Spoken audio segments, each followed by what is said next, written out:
Los ingenieros se ríen del avión de chatarra, pero lo que sucede después deja a todos impactados. Diego García se limpiaba las manos sucias de grasa en la camisa gastada mientras observaba a los tres hombres de traje acercarse por el terreno polvoriento. El joven de apenas 16 años sabía que ese era el momento más importante de su vida, pero las risas burlonas que resonaban en el aire seco del interior de Jalisco ya anticipaban lo que estaba por venir. ¿Así que a esto le llaman aeronave?, preguntó el doctor Víctor López, el ingeniero jefe de la constructora Cumbre, señalando la estructura armada con piezas de deshuesadero que se erguía en el centro del terreno baldío. Los otros dos ingenieros, Jorge Luis y Arturo Ortiz, apenas podían contener las carcajadas. La creación de Diego parecía más un montón de chatarra que cualquier cosa que pudiera volar. Las ruedas de una bicicleta vieja servían de tren de aterrizaje. Las alas estaban hechas con láminas de metal oxidadas soldadas con técnica amateur, y el motor claramente estaba adaptado de una motocicleta antigua. «Muchacho, ¿tienes idea de lo ridículo que estás haciendo?», Jorge Luis movió la cabeza, quitándose el casco de protección y pasándose la mano por el cabello entrecano. «Mi hijo tiene tu edad y al menos tiene el sentido común de no intentar construir un avión sin siquiera haber terminado la prepa». Arturo Ortiz estaba demasiado ocupado fotografiando el artilugio con el celular para responder de inmediato. Entre una risa y otra, murmuraba comentarios que claramente no eran halagadores. Diego permanecía en silencio. Los lentes de aviador de cuero que habían pertenecido a su abuelo protegían sus ojos no solo del sol abrasador de la tarde, sino también de las miradas de desprecio. La situación había llegado hasta allí por una secuencia de eventos que comenzaron 3 semanas antes. La constructora Cumbre tenía planes de demoler el terreno para construir otro centro comercial en el pueblo de Tequila. El lugar, abandonado desde hacía años, era donde Diego había encontrado refugio para trabajar en su proyecto secreto. Cuando los hombres de la constructora aparecieron para hacer las primeras mediciones, el joven imploró por una oportunidad. «Por favor, denme solo una oportunidad de demostrar que esto funciona», había pedido ese día, las manos temblándole de nerviosismo. «Si logro probar que mi avión vuela, ¿podrían considerar usar el terreno para algo diferente?». El dueño de la constructora, Sergio Vázquez Jr., un hombre de 50 y pocos años con panza prominente y aire de quien estaba acostumbrado a que se cumplieran sus deseos, había encontrado la propuesta divertida. No todos los días un muchacho del interior proponía un desafío tan absurdo. «Está bien, muchacho», había dicho encendiendo un puro caro. «Tienes hasta el final de esta semana.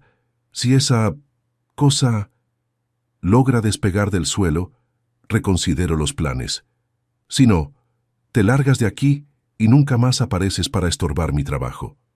Era una apuesta imposible y todos lo sabían, especialmente los 3 ingenieros aeronáuticos que Sergio había contratado específicamente para presenciar y documentar el fracaso del muchacho.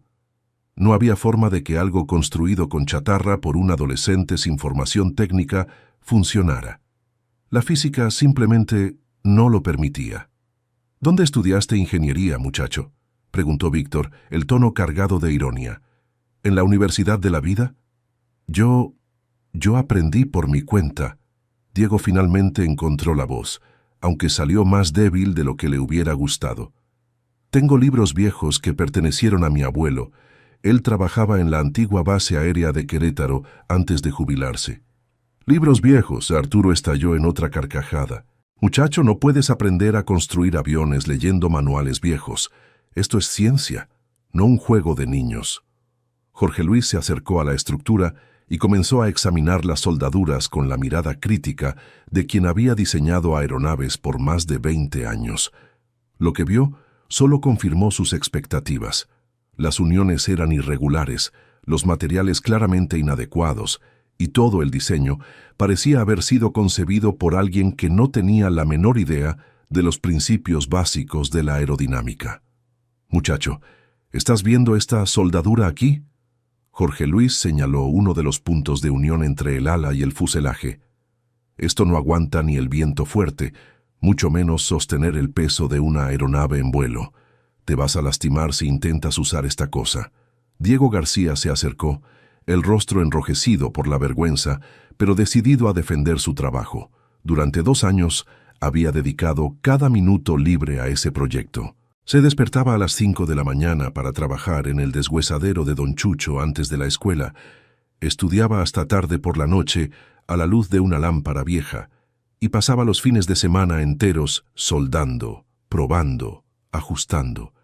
La soldadura puede no estar perfecta, pero probé la resistencia, dijo, su voz ganando un poco más de firmeza. Cada junta aguanta al menos 200 kilos de presión. Hice los cálculos. ¡Cálculos! Víctor casi se atraganta de tanto reír. Muchacho, ¿tú sabes qué es el coeficiente de sustentación? ¿Has oído hablar del momento de inercia? ¿Sabes calcular la distribución de cargas aerodinámicas? La secuencia de términos técnicos golpeó a Diego como puñetazos en el estómago. Conocía algunos de esos conceptos de los libros viejos de su abuelo, pero no tenía la formación formal para responder con la misma precisión. Su conocimiento venía de años de observación, experimentación y mucho prueba y error. Era intuitivo, práctico, pero no académico. Yo sé que los pájaros vuelan, dijo finalmente, la respuesta sonando ingenua incluso para sus propios oídos. Pasé meses observando cómo usan las corrientes de aire, la forma de las alas, el ángulo de ataque, la forma en que ajustan el cuerpo según la velocidad. ¡Pájaros! Arturo estaba casi llorando de risa ahora. El muchacho quiere volar igual que un pajarito. Jorge Luis, ¿estás grabando esto? La gente de la oficina no va a creer. Jorge Luis había sacado el celular y realmente estaba grabando. Pero algo en su mirada había cambiado. Como ornitólogo aficionado en sus tiempos libres, sabía que el vuelo de los pájaros realmente había servido de inspiración para muchos de los pioneros de la aviación. El comentario de Diego no era tan absurdo como parecía a primera vista. ¿Qué tipo de pájaros observaste?, preguntó, bajando ligeramente el celular. Principalmente sopilotes y gavilanes, respondió Diego, animándose por la primera pregunta seria que había recibido. Ellos logran planear por horas sin batir las alas, solo usando las corrientes térmicas. Noté que inclinan las puntas de las alas ligeramente hacia arriba cuando quieren ganar altitud sin esfuerzo. Arturo dejó de reír. Como piloto recreativo desde hace 15 años, conocía bien ese comportamiento de las aves rapaces. Era exactamente la técnica que él usaba en planeadores los fines de semana. El muchacho había observado algo que muchos pilotos tardaban años en entender. ¿Y cómo aplicaste eso en tu proyecto?, preguntó Jorge Luis, ahora genuinamente curioso. Diego corrió hasta una esquina del terreno, donde había una pila de cuadernos viejos cubiertos por una lona.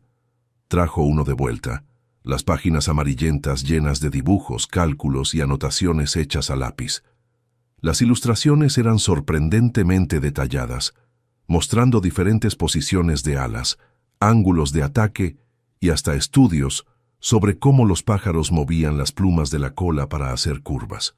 ¿Están viendo cómo el sopilote mantiene las alas ligeramente curvadas hacia arriba en las puntas? Diego señaló uno de los dibujos. Eso crea lo que descubrí que se llama diedro positivo. Ayuda en la estabilidad lateral. Entonces, soldé las alas de mi avión con 5 grados de diedro. Víctor tomó el cuaderno de las manos del muchacho y comenzó a hojear las páginas. Lo que vio lo sorprendió.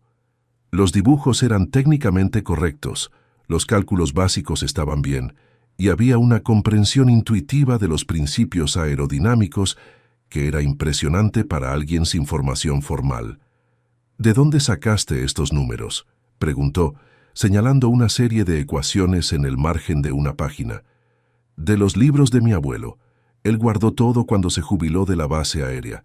Manuales de mantenimiento, guías de pilotaje, hasta algunos libros técnicos sobre diseño de aeronaves de los años 60 y 70. Diego dudó un momento antes de continuar. No entiendo todo, pero algunas cosas empezaron a tener sentido después de observar a los pájaros. La mención a los manuales de la base aérea de Querétaro llamó la atención de Víctor. Esa base había sido importante en la historia de la aviación militar mexicana, y los técnicos de allá realmente tenían acceso a material de calidad. Si el abuelo del muchacho había guardado documentos de aquella época, podría haber información valiosa allí. ¿Tu abuelo aún está vivo?, preguntó Jorge Luis. El rostro de Diego se ensombreció de inmediato. Fue la primera vez que los ingenieros vieron emoción real en sus ojos, superando incluso la determinación que había mostrado hasta entonces. «Está enfermo», dijo en voz baja. «Alzheimer. Algunos días me reconoce, otros no, pero en los días buenos todavía habla de aviones. Fue él quien me dio las gafas de aviador. Tocó las gafas de cuero que llevaba en la frente. Eran de él cuando era joven». El silencio que siguió fue diferente a las risas burlonas de antes. Había algo en la voz del muchacho, una mezcla de añoranza y determinación que conmovió incluso a los corazones más escépticos. Arturo guardó el celular en el bolsillo, de repente avergonzado por haber estado grabando para burlarse. «¿Por qué estás haciendo esto?», preguntó Sergio Vázquez, que había permanecido callado hasta entonces, masticando su puro apagado. «Porque él siempre quiso volar», respondió Diego sin dudar. «Mi abuelo trabajó toda la vida con aviones, arregló cientos de ellos, pero nunca tuvo oportunidad de pilotar uno. Decía que un piloto necesitaba tener estudios, y él solo había llegado hasta cuarto de primaria. Cuando yo era pequeño, él siempre decía que algún día alguien de la familia iba a volar». Su voz se engrosó un poco. «Está olvidando muchas cosas, pero aún recuerda los aviones. Si logro hacer que esto funcione, tal vez...». No necesitó terminar la frase. Todos entendieron. Era un nieto intentando cumplir el sueño de su abuelo antes de que la enfermedad se llevara los últimos recuerdos que los conectaban. Jorge Luis aclaró la garganta, claramente incómodo con la emoción que había invadido el ambiente. Como ingeniero, su mente racional insistía en que el proyecto era imposible. Como abuelo de 3 nietos, su corazón se estaba conmoviendo por la dedicación del muchacho. «Escucha, Diego», dijo, usando el nombre del chico por primera vez. «Admiro tu dedicación, admiro lo que intentas hacer por tu abuelo, pero la ingeniería no funciona a base de buena voluntad. Hay leyes de la física que no se pueden romper solo porque tenemos buenas intenciones».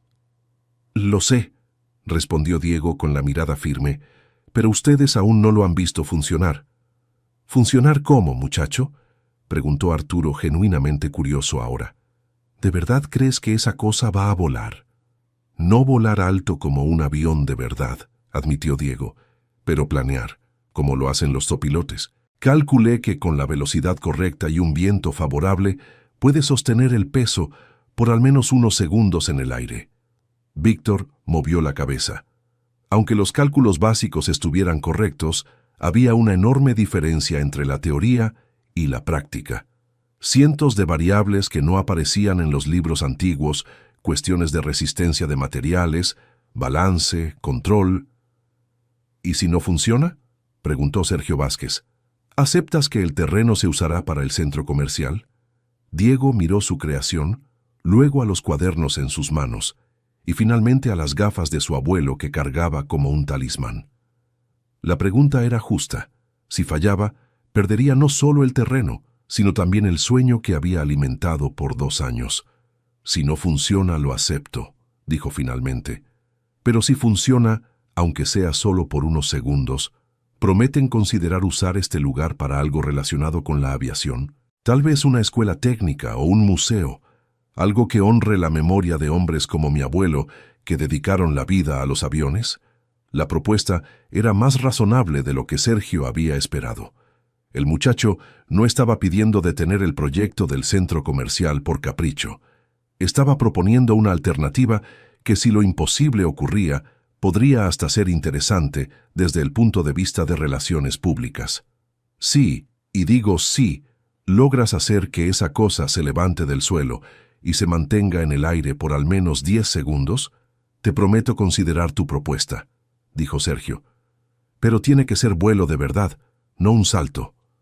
10 segundos, Diego repitió, como si estuviera grabando el número en la memoria. «Está bien. Y tú necesitas estar piloteando», añadió Jorge Luis. «No vale poner peso muerto y empujar». El desafío había sido establecido. 10 segundos de vuelo real. con el muchacho piloteando su creación de desecho. Para los ingenieros era una forma de dejar al chico intentar sin crueldad, sabiendo que el fracaso sería evidente y él podría desistir con dignidad. Para Diego, era la oportunidad que había esperado por 2 años. ¿Cuándo?, preguntó. Ahora, dijo Víctor. No voy a perder más tiempo con esto. O funciona ahora, o se acabó el juego. Diego sintió el corazón acelerarse. No estaba preparado para la prueba inmediata. Había imaginado que tendría al menos unos días para hacer ajustes finales, verificar todas las conexiones, calibrar el motor. Pero mirando los rostros de los hombres frente a él, comprendió que no habría segunda oportunidad. «Está bien», dijo, sorprendiendo a todos con la firmeza en su voz. «Pero primero necesitan entender una cosa. Pasé 2 años de mi vida en este proyecto, estudié cada tornillo, probé cada soldadura, calculé cada ángulo.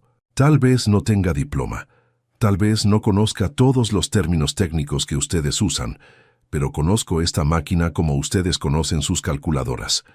Caminó hacia la aeronave y comenzó a hacer una inspección visual, verificando cada punto de fijación, cada cable de control, cada superficie aerodinámica. Sus movimientos eran precisos, metódicos, como los de un piloto experimentado haciendo la revisión prevuelo. El motor es de una Itálica 125 antigua de 1985, comenzó a explicar mientras verificaba las conexiones. Modifiqué el carburador para funcionar en RPM constante y adapté una hélice de madera que yo mismo tallé, basada en las medidas que encontré en un manual de ultraligero de los años 80. Arturo se acercó para observar más de cerca. La hélice realmente parecía hecha a mano, pero las proporciones eran correctas y el acabado era mejor de lo esperado. Las alas tienen una envergadura de 8,5 metros. Diego continuó. Estructura interna hecha con tubos de aluminio que conseguí en el deshuesadero, soldados con electrodos, que don Chucho me enseñó a usar.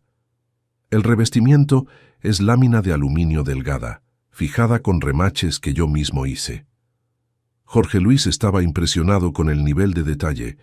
El muchacho no solo había juntado chatarra al azar, había un método, una planeación detrás de cada elección. El peso total vacío es de 120 kilos. Diego prosiguió. Con mi peso más combustible queda en 205. Por mis cálculos necesito al menos 45 kilómetros por hora para generar suficiente sustentación. ¿45 kilómetros por hora? Víctor preguntó, escéptico. ¿Cómo pretendes alcanzar esa velocidad? Este motor no debe tener más de 12 caballos de fuerza. 13, Diego corrigió. Y está la rampa. Señaló hacia el final del terreno, donde una pequeña elevación natural creaba una pendiente suave. Era sutil, pero suficiente para dar algunos metros de ventaja en el despegue. La idea es acelerar bajando por la rampa. Cuando llegue al final, si todo sale bien, voy a tener velocidad suficiente para sostener el vuelo por algunos metros antes de aterrizar en la parte plana del terreno. La explicación tenía sentido desde el punto de vista teórico. Era exactamente como funcionaban muchos planeadores y ultraligeros básicos. Pero entre la teoría y la práctica había un abismo que podría ser fatal para un joven inexperto. «Diego», dijo Jorge Luis, la voz cargada de preocupación real, «entiendes que si algo sale mal, te puedes lastimar seriamente. Esta cosa no tiene sistemas de seguridad, no tiene paracaídas, no tiene nada que te proteja si hay una falla». «Lo entiendo», Diego respondió sin dudar. «Pero mi abuelo solía decir que la vida es una serie de riesgos calculados. El mayor riesgo de todos es nunca intentar». Querido oyente, si te está gustando la historia, aprovecha para dejar tu like y sobre todo suscribirte al canal. Eso nos ayuda mucho a los que estamos empezando. Ahora continuando. Sergio Vázquez observaba la determinación en el rostro del muchacho y se sorprendió al descubrir que estaba deseando en secreto que el proyecto funcionara. Había algo en la pasión de Diego que le recordaba su propia juventud, cuando había empezado la constructora con nada más que determinación y un préstamo que casi lo llevó a la quiebra.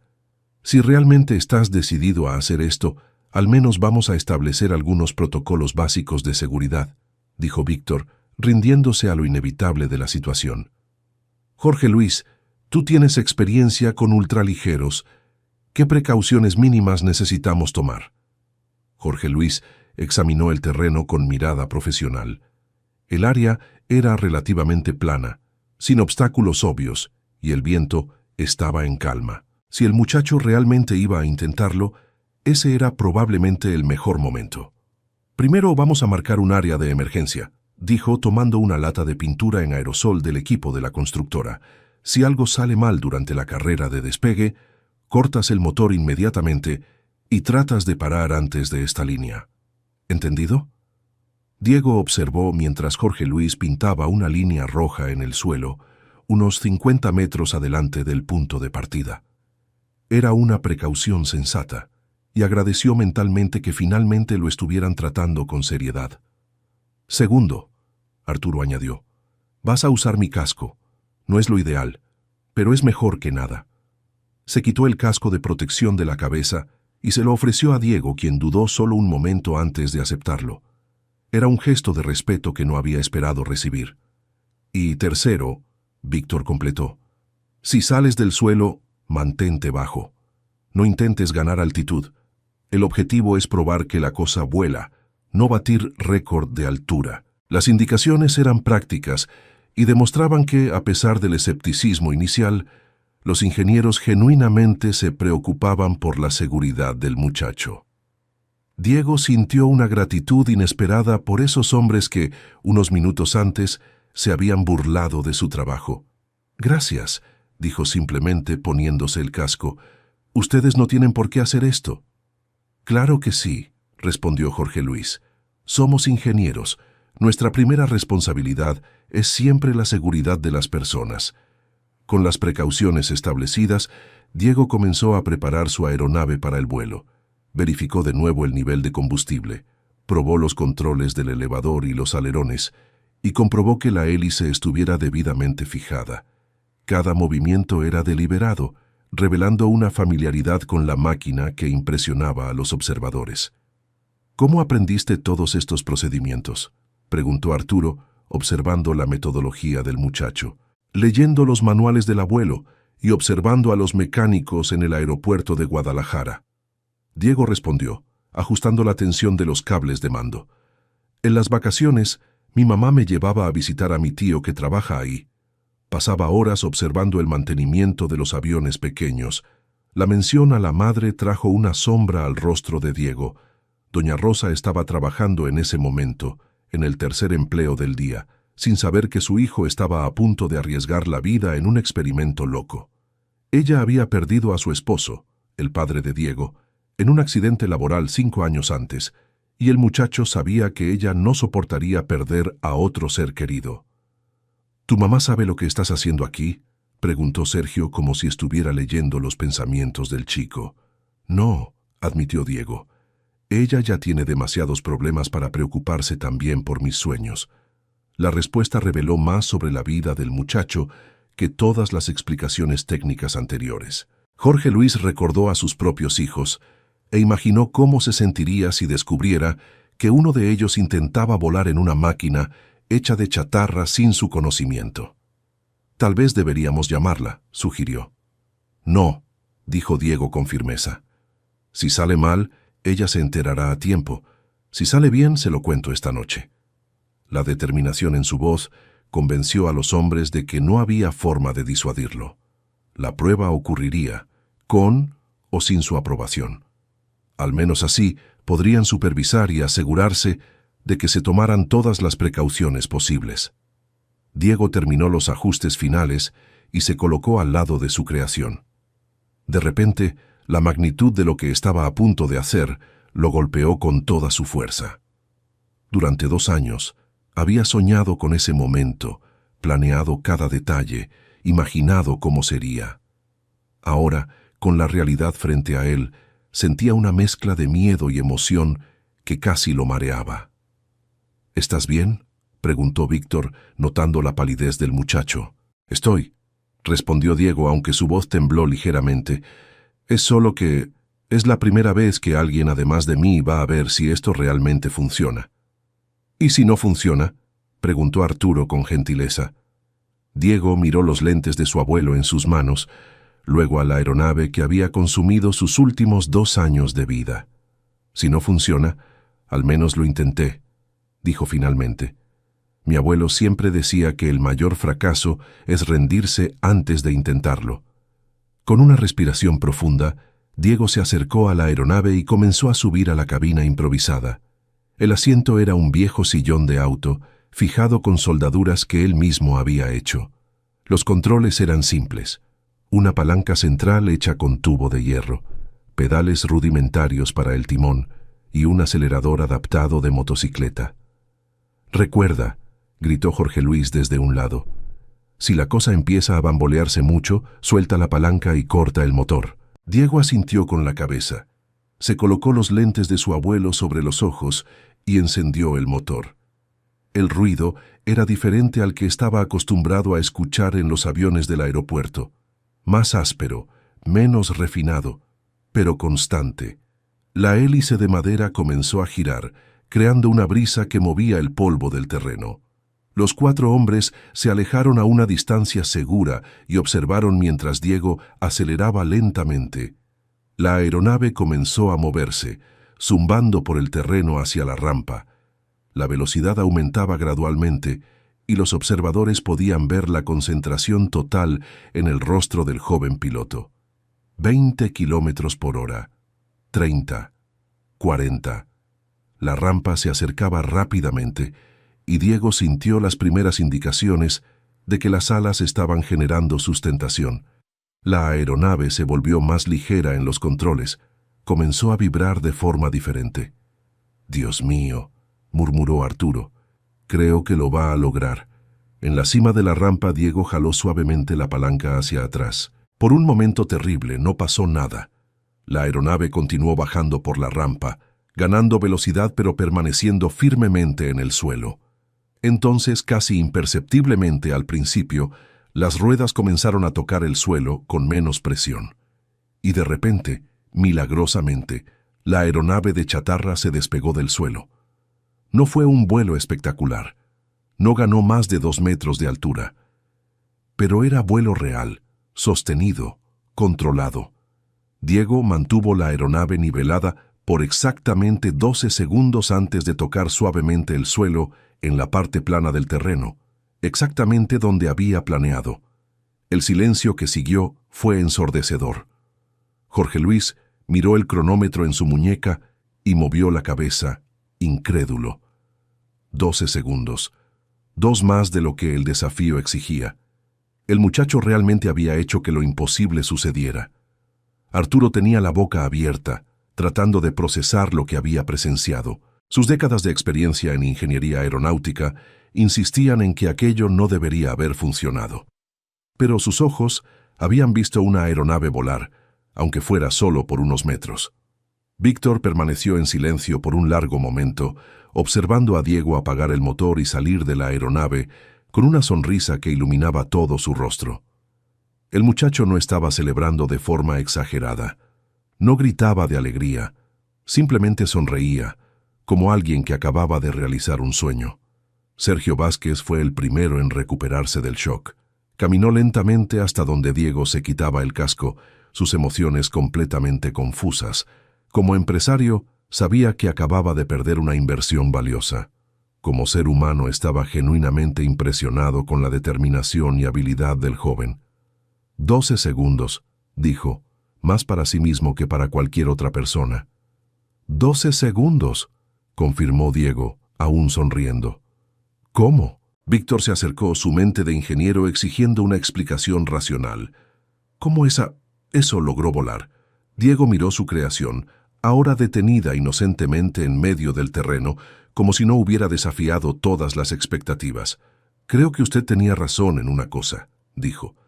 La ingeniería realmente no funciona a base de buena voluntad, pero funciona a base de conocimiento, de observación y de mucho trabajo duro. Incluso cuando ese conocimiento viene de libros viejos y la observación la hace alguien sin diploma. Jorge Luis se acercó a la aeronave y comenzó a examinarla con más cuidado. Ahora que la había visto funcionar, quería entender cómo. Las soldaduras que había despreciado como de aficionado resultaron, bajo una inspección más cercana, adecuadas para el propósito. Los materiales, aunque no convencionales, estaban bien dimensionados, y el diseño, a pesar de simple, incorporaba principios aerodinámicos sólidos. «Este diedro en las alas», dijo señalando la curvatura sutil. «¿Calculaste el ángulo o fue intuición?» «Lo calculé», respondió Diego. 5,5 grados basado en el peso total y la envergadura. Encontré la fórmula en un manual de planeador de los años 70. Arturo se unió al examen, su curiosidad técnica superando la vergüenza de haber sido probado equivocado por un adolescente. «¿Y esta hélice? ¿Cómo determinaste el paso correcto?» «Prueba y error», admitió Diego. «Hice 4 hélices diferentes antes de llegar a esta. Probé el empuje estático con una báscula de baño adaptada. La simplicidad de los métodos contrastaba con la sofisticación del resultado. Los ingenieros estaban descubriendo que el muchacho había reinventado, con recursos mínimos, muchas de las técnicas que ellos usaban en sus laboratorios modernos. «Diego», dijo Sergio finalmente, «una promesa es una promesa. Lograste volar por más de 10 segundos. Ahora necesito considerar tu propuesta sobre el uso del terreno». La sonrisa de Diego se ensanchó aún más. No era una victoria completa. El hombre solo había prometido considerar, no aprobado automáticamente, pero era más de lo que cualquiera había esperado una hora antes. «Gracias, señor Sergio. Eso significa mucho para mí. Pero tengo una pregunta», continuó Sergio. «¿Por qué esto es tan importante para ti? Ya probaste que puedes hacer que los aviones funcionen. ¿Por qué no simplemente buscas una facultad de ingeniería y sigues carrera en la aviación?» La pregunta tocó el centro de todas las inseguridades de Diego. La universidad era un lujo que su familia simplemente no podía pagar. Doña Rosa apenas lograba mantener la casa funcionando con los 3 trabajos que tenía. No había dinero para colegiaturas, ni tiempo para que él dejara de trabajar para estudiar de tiempo completo. «Mi mamá no tiene para mantenerme en una universidad», dijo con honestidad, «y yo no puedo dejar de trabajar para estudiar. Necesito ayudar en casa». «¿Y si tuvieras una beca?», preguntó Jorge Luis de repente. La pregunta tomó a Diego por sorpresa. No era algo que hubiera considerado seriamente. Las becas eran para alumnos con calificaciones excepcionales, no para chicos que habían pasado los últimos 2 años más en el deshuesadero que en la escuela. «Yo no sé si mis calificaciones sean lo suficientemente buenas», admitió. «Tus calificaciones en la escuela quizá no sean excepcionales», dijo Víctor, examinando los cuadernos de Diego una vez más. «Pero esto demuestra un entendimiento de ingeniería que muchos de mis alumnos universitarios no tienen. Con las cartas de recomendación adecuadas, ¿ustedes harían eso?», preguntó Diego, casi sin atreverse a creer lo que escuchaba. «Muchacho, acabas de enseñarnos que quizá estamos subestimando lo que se puede lograr con determinación y recursos limitados», dijo Arturo. «Es lo menos que podemos hacer después de habernos burlado de tu trabajo». Sergio observaba la conversación con creciente interés. Una idea se estaba formando en su mente.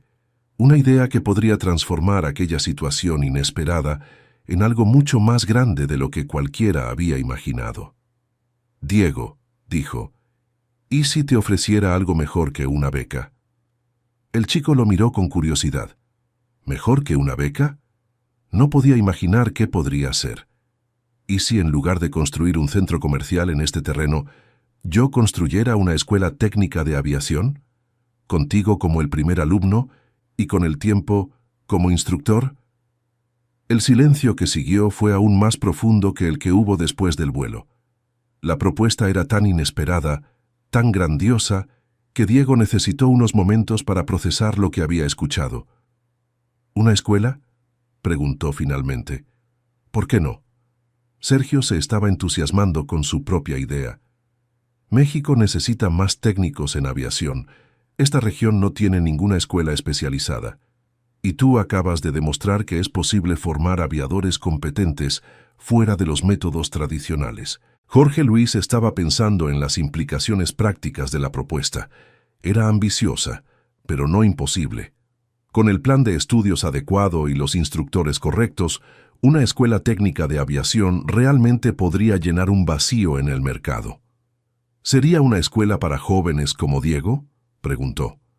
Para jóvenes como Diego, y para jóvenes diferentes a Diego también, respondió Sergio. Una escuela que reconozca que el talento puede venir de cualquier lugar, con cualquier origen. Que enseñe no solo teoría, sino también aplicación práctica. Arturo recordó su propia formación, de las dificultades que había enfrentado como joven de familia sencilla, intentando entrar al mundo de la aviación. Una escuela que ofreciera oportunidades a jóvenes talentosos, sin importar su origen social, podría cambiar muchas vidas. ¿Aceptaría ser el proyecto piloto de esta escuela?, le preguntó Sergio a Diego.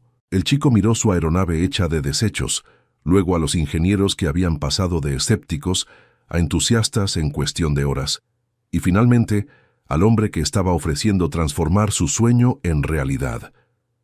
¿Y mi abuelo?, preguntó. ¿Él sería parte de esto de alguna manera? La pregunta sorprendió a Sergio, pero al mismo tiempo lo impresionó. Incluso, frente a una oportunidad que cambiaría su vida, el chico seguía pensando en su abuelo enfermo. «Claro», dijo sin dudar.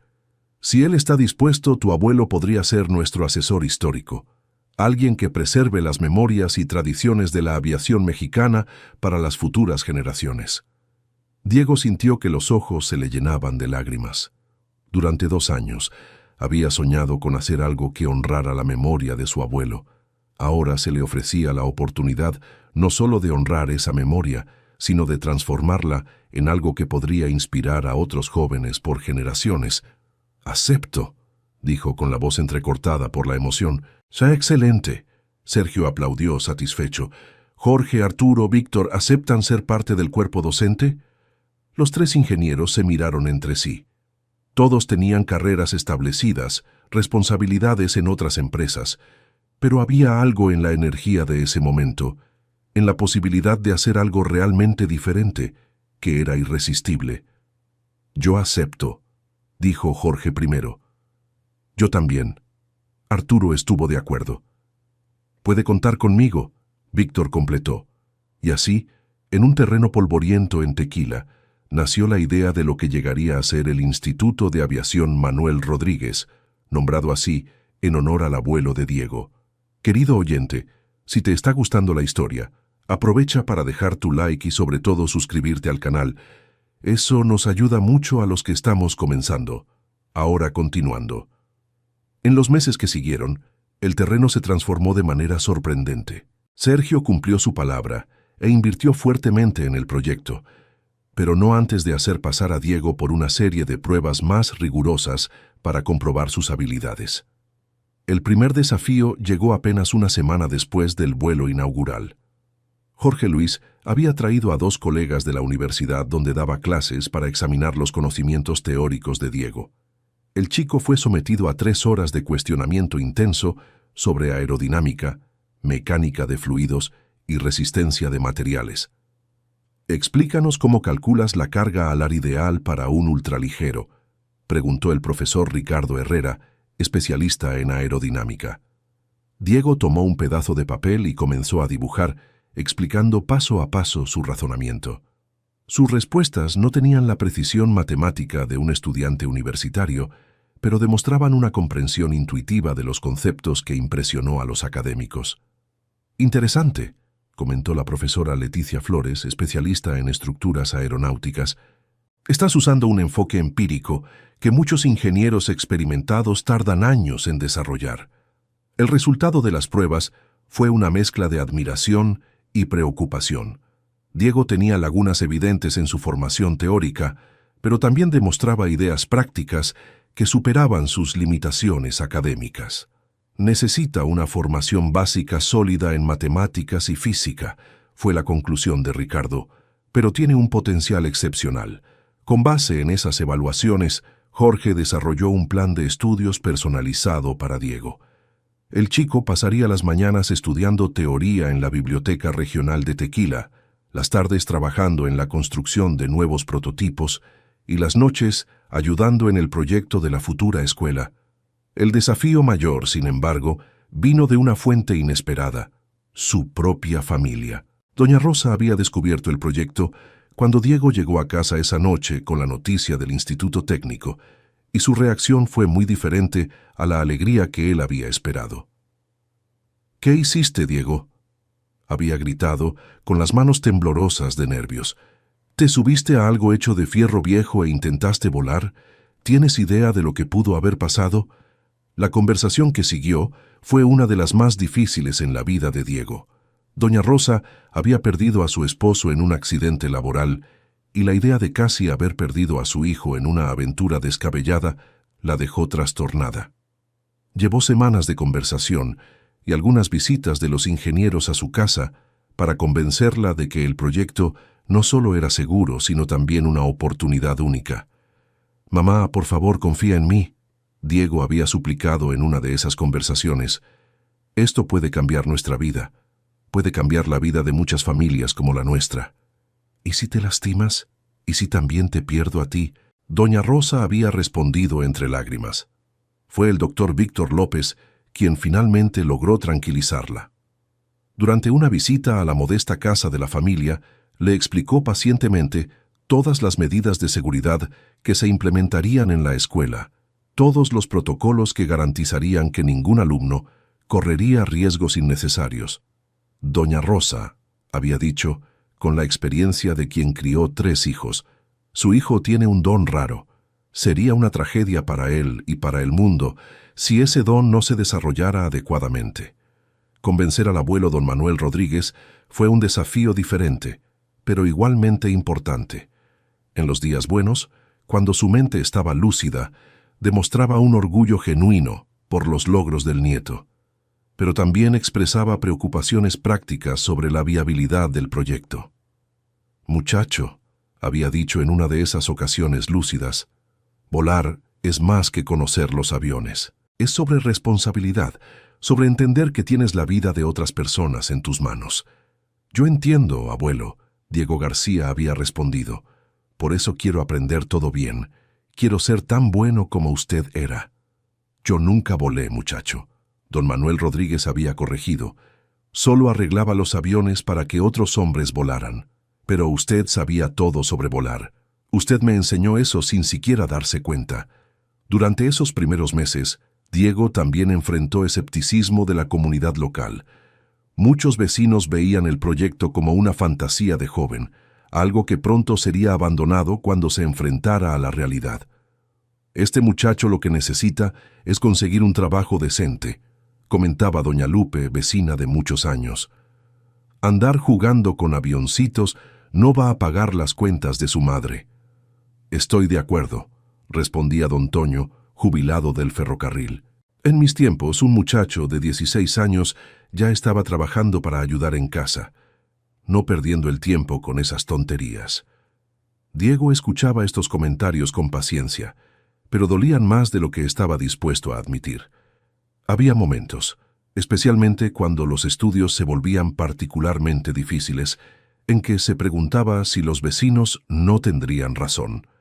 La primera gran crisis llegó al 4.º mes del proyecto. Diego estaba construyendo un segundo prototipo, más sofisticado que el primero, cuando sufrió un pequeño accidente durante una prueba del motor.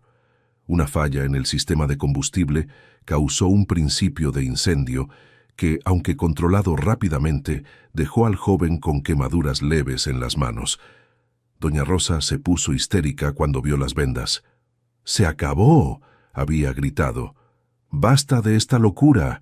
Vas a parar ahora mismo con esta historia de aviación y vas a buscar un trabajo normal». Durante una semana entera, a Diego se le prohibió volver al terreno de la escuela. Pasó los días en casa, estudiando teoría en los libros que había pedido prestados, pero sintiéndose frustrado por no poder trabajar en los prototipos. Fue Jorge Luis quien finalmente resolvió la situación. Apareció en la casa de la familia una noche lluviosa, pidiendo hablar con doña Rosa a solas. «Yo entiendo su preocupación», había dicho. «Como padre, yo haría lo mismo. Pero puedo garantizar que implementaremos protocolos de seguridad aún más rigurosos. Este tipo de accidente no va a repetirse. ¿Cómo puede garantizar eso? Doña Rosa había preguntado, aún desconfiada. Porque yo también tengo hijos, Jorge había respondido, y porque reconozco en Diego el mismo tipo de talento que llevó a personas como Juan Pablo Aldazoro y Justo Sierra a cambiar la historia de la aviación mexicana. La comparación con Juan Pablo Aldazoro tuvo el efecto deseado.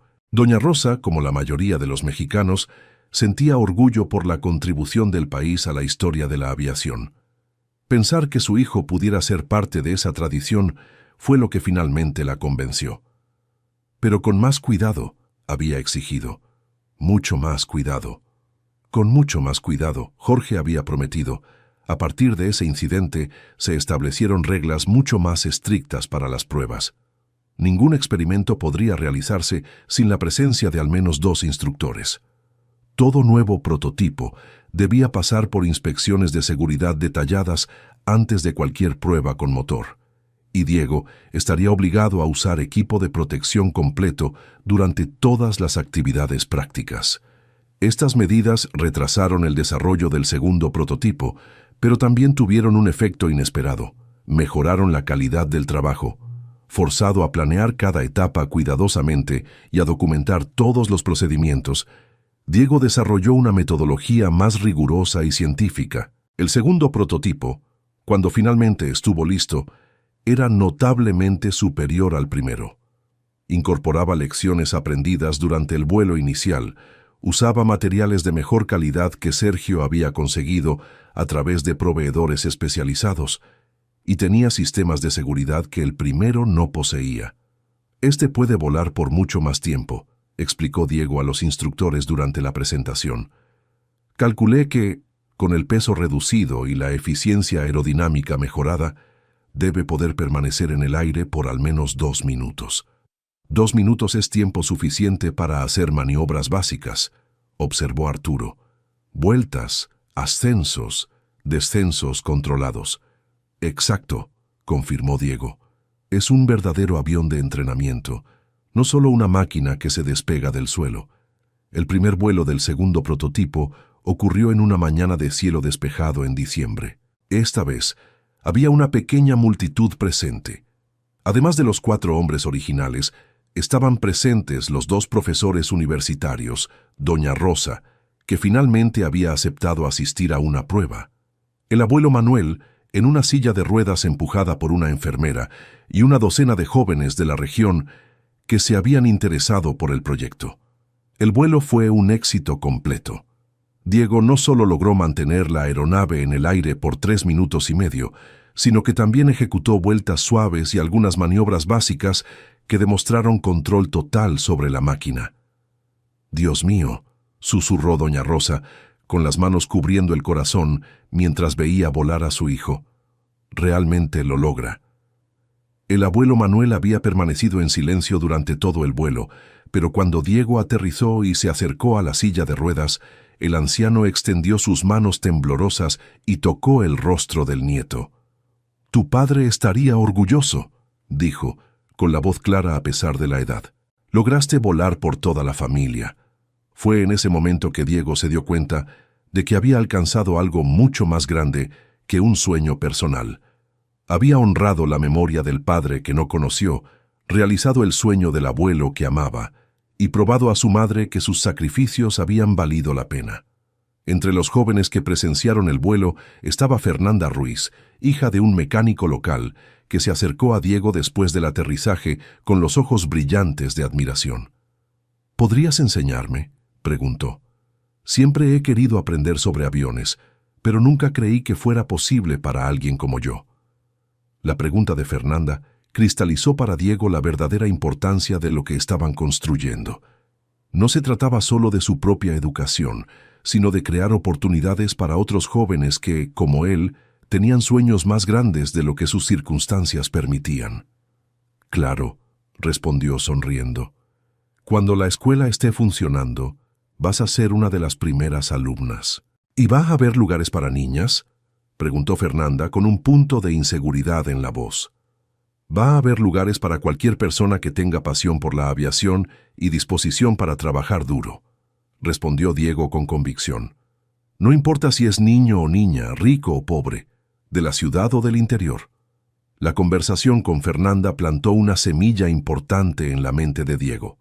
Durante las semanas siguientes, comenzó a pensar más sistemáticamente sobre cómo debería funcionar la escuela, qué tipo de alumnos debería aceptar, qué criterios usar para la selección. Sus reflexiones fueron compartidas con los instructores durante las reuniones de planeación que tenían lugar todos los jueves en la casa de Sergio Vázquez. Yo creo que la escuela debería enfocarse en jóvenes que tienen talento, pero no tienen oportunidades, dijo en una de esas reuniones. Como yo era antes de que ustedes me dieran una oportunidad. Eso es noble, coincidió Jorge Luis. Pero también necesitamos asegurar que los alumnos tengan la base educativa mínima para seguir el curso técnico. ¿Y si la propia escuela ofreciera esa base?, sugirió Arturo. Un año de nivelación en matemáticas y física antes del curso técnico propiamente dicho. La idea de un programa de nivelación fue refinada a lo largo de varias reuniones. Estaría destinado a jóvenes entre 15 y 18 años que demostraran interés y aptitud para la aviación, pero que tuvieran lagunas en su educación formal. El programa duraría un año e incluiría no solo matemáticas y física, sino también español técnico, inglés básico, esencial para la aviación, e introducción a la mecánica. ¿Y para financiar esto?, preguntó Sergio, siempre el pragmático. Alianzas con empresas locales, sugirió Víctor. Muchos talleres mecánicos y empresas de transporte se beneficiarían teniendo técnicos bien entrenados disponibles en la región. Y tal vez algún apoyo gubernamental, añadió Jorge Luis. Programas de incentivo a la educación técnica. Querido oyente, si te está gustando la historia, aprovecha para dejar tu like y sobre todo suscribirte al canal. Eso nos ayuda mucho a los que estamos comenzando. Ahora continuando. El primer año de funcionamiento de la escuela estuvo marcado por desafíos constantes, pero también por victorias inesperadas. Diego había sido oficialmente inscrito como el primer alumno, pero en la práctica funcionaba más como un instructor asistente, ayudando a entrenar a los primeros 15 jóvenes que fueron aceptados en el programa de nivelación. Entre esos jóvenes estaba Fernanda, que se reveló excepcionalmente talentosa para electrónica y sistemas de navegación. Estaba también Roberto Flores, hijo de un agricultor de la región que demostró aptitud natural para mantenimiento de motores, y Ana María Jiménez, de una familia de bajos recursos de Guadalajara, que tenía una comprensión intuitiva de aerodinámica que impresionaba incluso a Víctor. «Es increíble», comentó Jorge Luis durante una reunión de evaluación. «Estos jóvenes están aprendiendo en 6 meses lo que muchos estudiantes universitarios tardan 2 años en dominar». «Es porque quieren estar aquí», observó Diego. «Nadie los obliga, nadie está pagando por un diploma que sus padres escogieron. Vinieron porque tienen pasión». La pasión era evidente en el compromiso de los alumnos. Llegaban temprano, se quedaban hasta tarde, y muchos seguían estudiando en casa con libros prestados de la biblioteca de la escuela. Los fines de semana era común encontrar grupos de estudiantes en el hangar improvisado, trabajando en proyectos personales o ayudando en el mantenimiento de los equipos. La primera gran prueba para la escuela llegó al final del primer semestre, cuando los alumnos participaron en una competencia de aeromodelismo organizada por la Asociación Nacional de Aeromodelismo. Era una oportunidad de mostrarle a la comunidad aeronáutica nacional que la pequeña escuela del interior estaba produciendo resultados reales. ¿Ustedes están seguros de que quieren participar?, preguntó Arturo, preocupado. Van a estar compitiendo contra escuelas técnicas mucho más establecidas, con equipos mucho mejores. «Es exactamente por eso que queremos participar», respondió Ana María, hablando en nombre del grupo. «Para mostrar que el talento es más importante que el equipo». La preparación para la competencia consumió 2 meses intensos. Los alumnos trabajaron en equipos de 3, cada grupo desarrollando un aeromodelo diferente para categorías específicas. Diego coordinó los esfuerzos, pero se aseguró de que todas las decisiones técnicas fueran tomadas por los propios alumnos. El aeromodelo desarrollado por el equipo de Fernanda, Roberto y Ana María Fue una obra de arte en miniatura. Usando técnicas que habían aprendido observando el trabajo de Diego, crearon una aeronave que combinaba eficiencia aerodinámica con peso reducido, optimizada para la categoría de vuelo de duración. ¿Cómo lograron esa relación peso-potencia?, preguntó Diego, impresionado con los cálculos que había visto. Ana María desarrolló un método nuevo para calcular la distribución de peso, explicó Fernanda. Y Roberto modificó el motor usando una técnica que vio en un manual antiguo de la biblioteca. El método de Ana María era, en realidad, una simplificación brillante de ecuaciones complejas que había encontrado en uno de los libros de su abuelo Manuel. Al no tener formación matemática avanzada para entender completamente las fórmulas originales, había desarrollado un enfoque empírico que llegaba a resultados prácticamente idénticos con mucha menos complicación. «Ella es un genio», comentó Jorge Luis cuando vio los cálculos. «Está haciendo intuitivamente lo que ingenieros experimentados hacen con computadoras sofisticadas». La competencia se llevó a cabo en Ciudad de México, en el Aeroclub de la capital.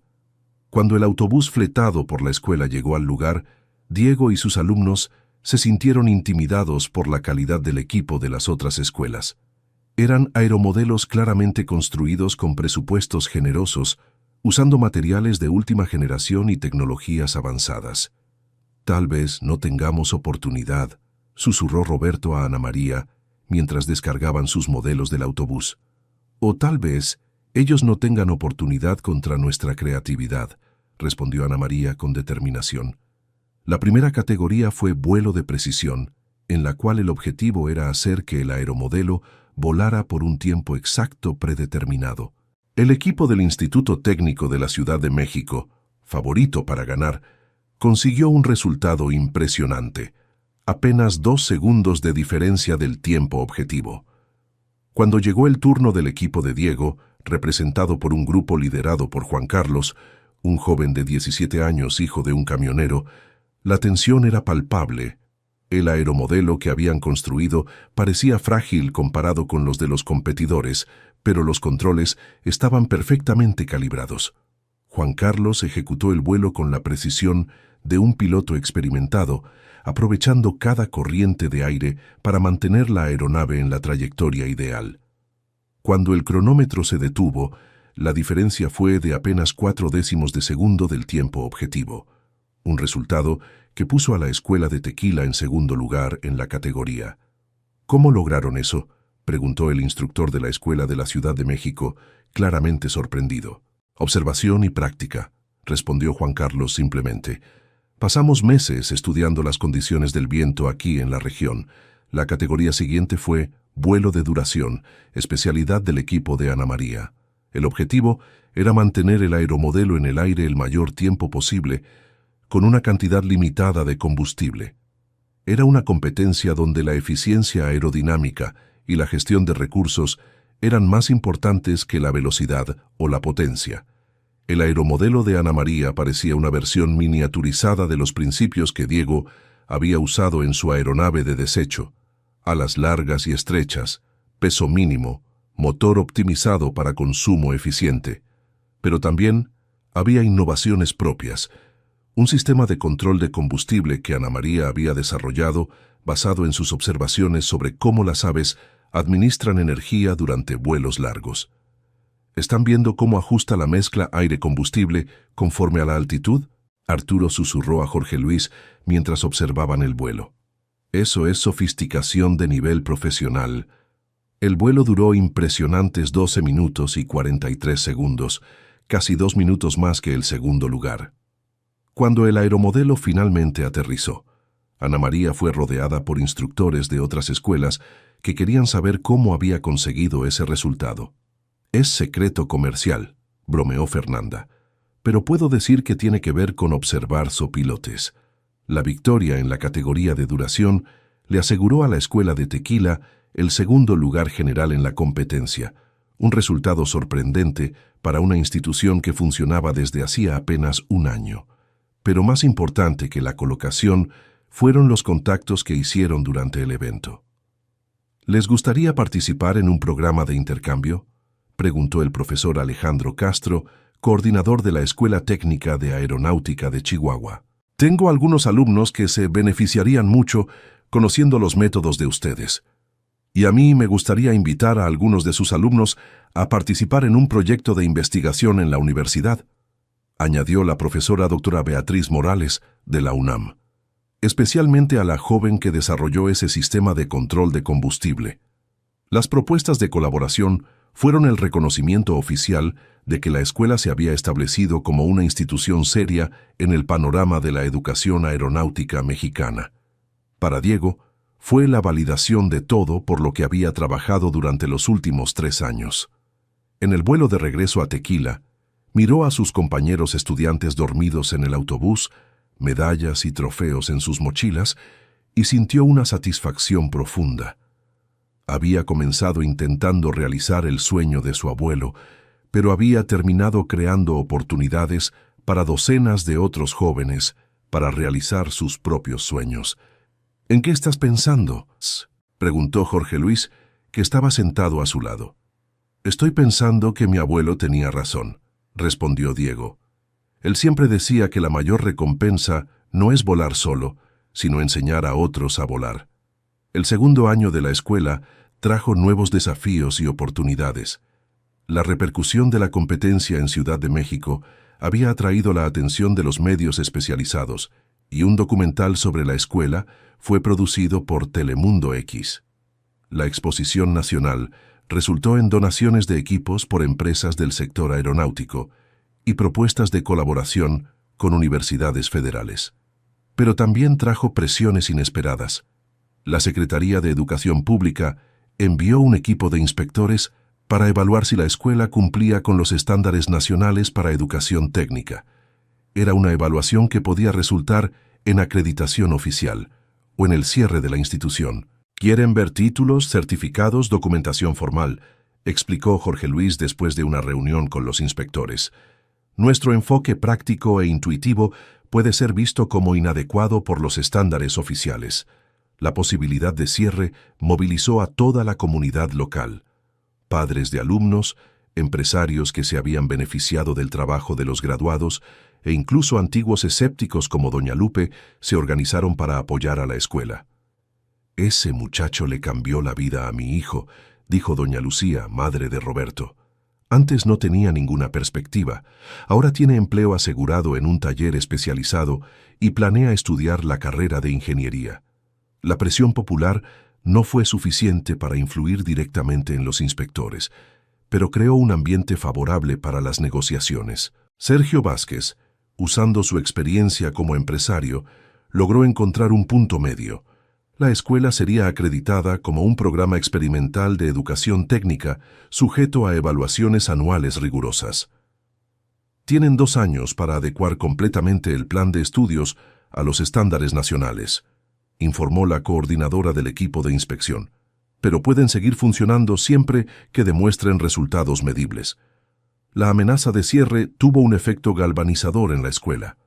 Alumnos e instructores se unieron para desarrollar un plan de estudios que mantuviera la esencia práctica e innovadora de los métodos originales, pero que también cumpliera con las exigencias burocráticas oficiales. Ana María, que se había destacado durante la competencia en Ciudad de México, asumió el liderazgo de un proyecto para documentar y sistematizar todas las técnicas y metodologías desarrolladas en la escuela. Era un trabajo complejo, transformar conocimiento intuitivo en material didáctico formal, pero ella atacó la tarea con la misma determinación que había demostrado en la construcción de aeromodelos. «El problema no es que nuestros métodos sean inadecuados», dijo durante una reunión de planeación. «Es que son demasiado innovadores para encajar en los formatos tradicionales». La solución encontrada fue revolucionaria. En vez de abandonar los métodos prácticos para adecuarse a los estándares tradicionales, la escuela desarrolló nuevos estándares que combinaban rigor académico con aplicación práctica. El currículo resultante fue posteriormente adoptado por otras escuelas técnicas en todo el país. El tercer año marcó la maduración completa de la escuela. Diego, ahora con 19 años, había concluido no solo el curso técnico, sino también un programa especial de formación de instructores desarrollado en asociación con la Universidad Autónoma de Jalisco.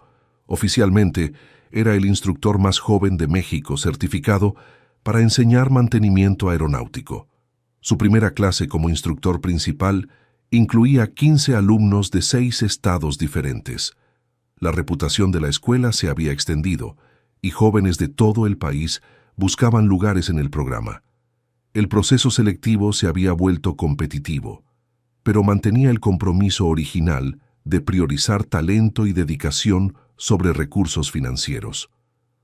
¿Cómo deciden a quién aceptar?, preguntó una reportera de la revista Actualidad Semanal durante un reportaje sobre la escuela. Buscamos jóvenes que tengan la misma pasión que yo tenía cuando empecé, respondió Diego. No importa si vienen de familia rica o pobre, si tienen calificaciones altas o bajas. Importa si tienen la determinación para trabajar duro y sueños lo suficientemente grandes para justificar ese trabajo. Uno de los alumnos de esa tercera generación fue Gabriel Vázquez, nieto de Sergio Vázquez, que había inicialmente opuesto a los planes del abuelo para la escuela. Gabriel había crecido acostumbrado a privilegios e inicialmente resistió la idea de estudiar en una escuela técnica en vez de ir directo a una universidad privada. «Yo no necesito aprender a reparar aviones», se había quejado. «Puedo comprar aviones nuevos cuando necesite». Pero una conversación con Diego cambió su perspectiva. «Puedes comprar aviones», había dicho Diego, «pero si no entiendes cómo funcionan, siempre vas a depender de otras personas para mantenerlos volando. La verdadera libertad viene del conocimiento». Gabriel resultó ser un alumno dedicado, aunque inicialmente luchó con la transición de una vida de privilegios a la disciplina rigurosa de la escuela técnica. Su primera tarea fue reconstruir el motor de una motocicleta antigua, el mismo tipo de desafío que Diego había enfrentado años antes. «¿Por qué no compran motores nuevos para estudiar?», había preguntado, frustrado con las dificultades de trabajar con equipos usados. «Porque en la vida real vas a tener que trabajar con lo que tengas disponible», respondió Ana María, que ahora también era instructora. «Cualquiera puede armar algo nuevo siguiendo instrucciones. Solo un verdadero técnico logra hacer funcionar algo que ha estado descompuesto por años». La lección fue aprendida. Gabriel no solo logró hacer funcionar el motor, sino que también desarrolló varias mejoras en el diseño original que aumentaron su eficiencia. Su trabajo de titulación fue un sistema híbrido de propulsión para ultraligeros que llamó la atención de fabricantes internacionales. El abuelo don Manuel vivió lo suficiente para ver a los primeros alumnos de la escuela graduarse y conseguir empleos en empresas de aviación por todo el país.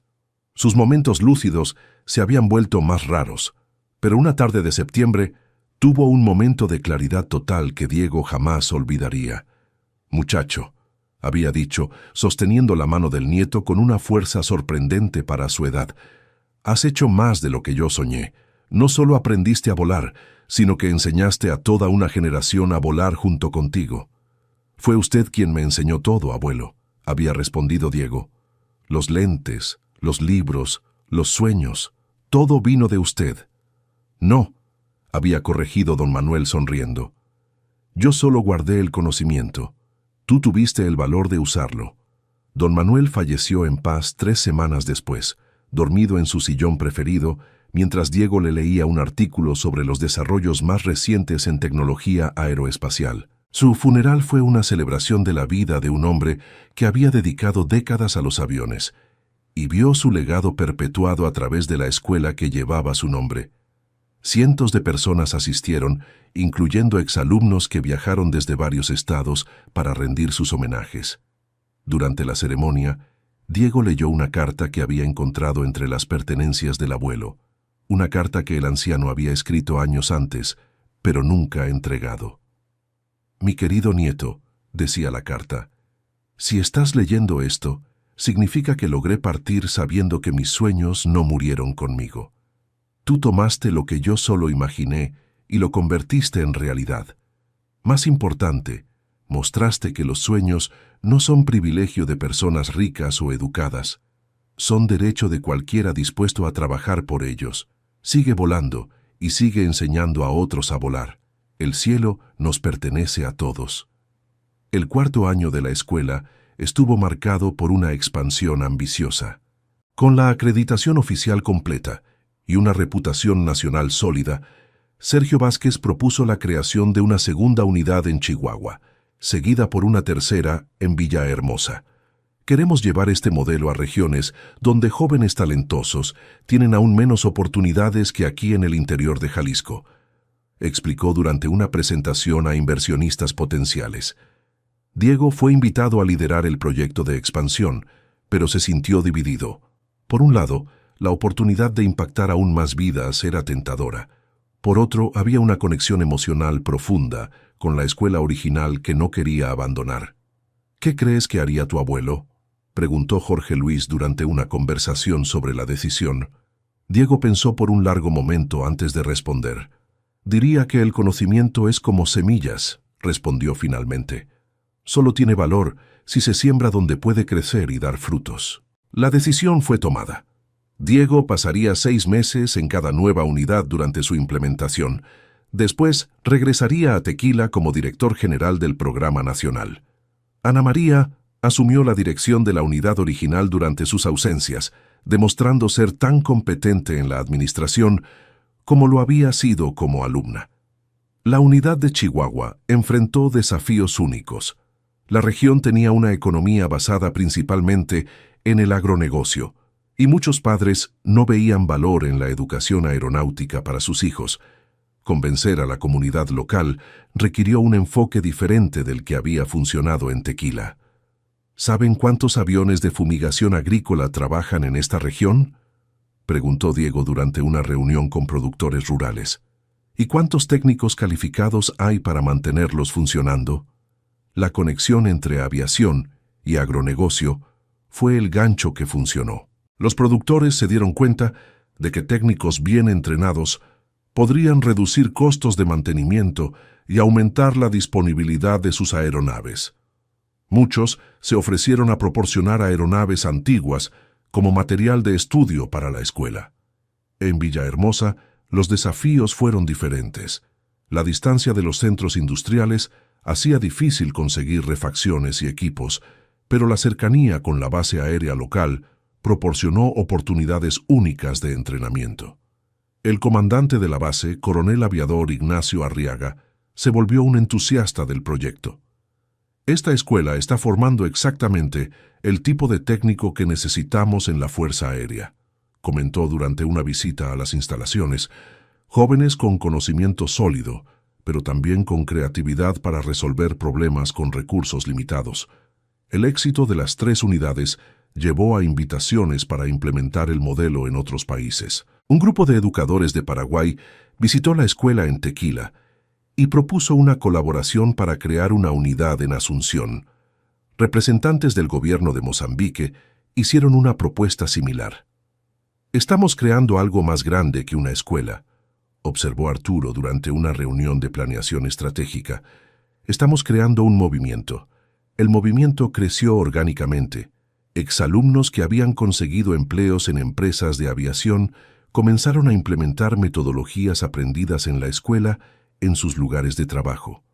Otros crearon sus propios talleres especializados, aplicando técnicas innovadoras que habían desarrollado durante los estudios. Ricardo García, de la segunda generación de la escuela, abrió un taller en Guadalajara especializado en mantenimiento de aeronaves experimentales. Usando métodos que había aprendido con Diego, lograba restaurar aviones vintage que otros consideraban irreparables. La diferencia es que nuestra escuela nos enseñó a pensar cómo funcionan los aviones, no solo a seguir manuales, explicó durante una entrevista para una revista especializada. Cuando entiendes los principios básicos, puedes adaptar soluciones para cualquier situación. Lucía Rodríguez, de la tercera generación, se convirtió en la primera mujer piloto agrícola de la región centro-occidental, después de usar el conocimiento técnico adquirido en la escuela para hacer la transición de mantenimiento a pilotaje. Su historia inspiró a otras jóvenes a considerar carreras en la aviación. «La escuela no solo me enseñó a reparar aviones», dijo Lucía. «Me enseñó que puedo hacer cualquier cosa si tengo el conocimiento y la determinación necesarios». El 5º aniversario de la escuela se celebró con una gran exposición que atrajo visitantes de todo el país. El evento incluyó demostraciones de vuelo, exposiciones de proyectos desarrollados por los alumnos y pláticas de exalumnos sobre sus experiencias profesionales. El punto culminante de la exposición fue un nuevo prototipo desarrollado por el equipo de investigación avanzada de la escuela, liderado por Gabriel Vázquez. El avión experimental incorporaba tecnologías de punta en sistemas híbridos de propulsión, pero mantenía la filosofía original de usar materiales disponibles localmente siempre que fuera posible. Este prototipo representa la evolución natural de lo que mi abuelo comenzó hace 5 años, explicó Gabriel durante la presentación. Combinamos innovación tecnológica con sostenibilidad ambiental y viabilidad económica. El prototipo llamó la atención de representantes de Aviamex, quienes hicieron una propuesta formal de colaboración para el desarrollo de tecnologías limpias para aviación comercial. Era el reconocimiento máximo de que la pequeña escuela del interior se había establecido como un centro de excelencia tecnológica. Diego, ahora con 24 años, miraba todo lo que se había construido y sentía una mezcla de orgullo y responsabilidad. El niño que había intentado volar con chatarra se había convertido en un educador respetado, pero sabía que el verdadero éxito no estaba en su propia trayectoria, sino en los cientos de jóvenes que habían encontrado sus propias alas a través de la escuela. Durante la ceremonia de clausura de la exposición, fue invitado a hablar ante una audiencia que incluía autoridades gubernamentales, representantes de empresas multinacionales y jóvenes de todo el país que soñaban con seguir sus pasos. Hace 5 años, yo era un niño que trabajaba en el deshuesadero y soñaba con volar, comenzó. Hoy, cientos de jóvenes están realizando sueños similares porque alguien creyó que el talento puede venir de cualquier lugar. La lección que aprendimos es simple. Nunca subestimen lo que se puede lograr cuando combinas conocimiento, determinación y la disposición de enseñar a otros a volar junto contigo. El público se puso de pie en un aplauso prolongado, pero Diego sabía que las palabras eran solo el comienzo. El verdadero trabajo continuaría al día siguiente, en el aula, en el hangar, en los laboratorios donde la próxima generación de jóvenes aviadores estaba aprendiendo que el cielo no tiene límites para quien está dispuesto a trabajar duro para alcanzarlo. Esa noche, solo en el hangar donde todo había comenzado, Diego encontró su primera aeronave hecha de desechos, cuidadosamente preservada, como un recuerdo de los primeros días. Se puso los lentes del abuelo, ahora más un símbolo que una herramienta práctica, e hizo una promesa silenciosa. Mientras hubiera jóvenes con sueños más grandes que sus circunstancias, mientras hubiera pasión por aprender y determinación para superar obstáculos, la escuela continuaría creciendo. No solo como una institución educativa, sino como un símbolo de que el verdadero vuelo comienza cuando aprendes a elevar a otros junto contigo. El 6º año trajo el mayor desafío hasta entonces, una crisis económica nacional que amenazó el financiamiento de la escuela.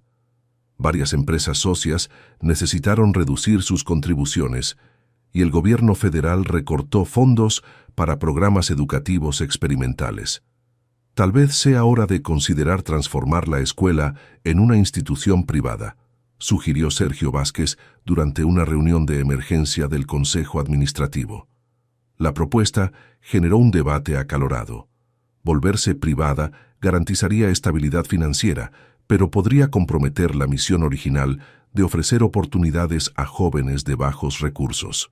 No podemos traicionar nuestra misión original, argumentó Ana María. Si cerramos las puertas a jóvenes pobres, estaremos negando exactamente el tipo de talento que creó esta escuela.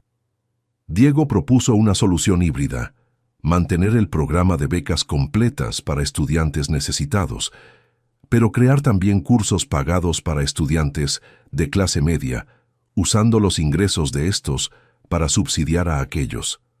Es lo que hacen las mejores universidades del mundo, explicó. Los estudiantes que pueden pagar ayudan a financiar la educación de quienes no pueden. El modelo funcionó. La escuela no solo sobrevivió a la crisis, sino que salió de ella más fuerte y sostenible.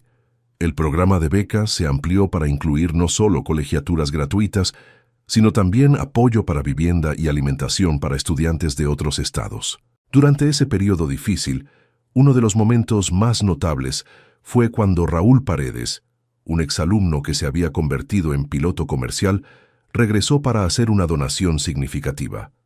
«Esta escuela cambió mi vida», dijo, entregando un cheque que cubriría las becas de 10 estudiantes por un año entero. «Vengo de una familia que apenas tenía dinero para comida. Sin la oportunidad que ustedes me dieron, todavía estaría trabajando en el campo».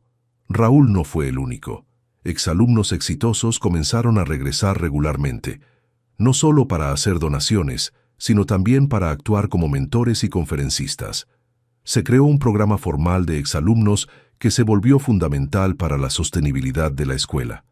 El 7º año marcó una nueva fase de madurez institucional. La escuela se había convertido en una referencia nacional en educación técnica aeronáutica, y Diego fue invitado a integrar comisiones gubernamentales sobre políticas educativas. «Es importante que tengamos voz en las decisiones que afectan la educación técnica en el país», dijo Jorge Luis, animando a Diego a aceptar los nombramientos. «Nuestra experiencia puede influir en políticas que beneficien a miles de jóvenes».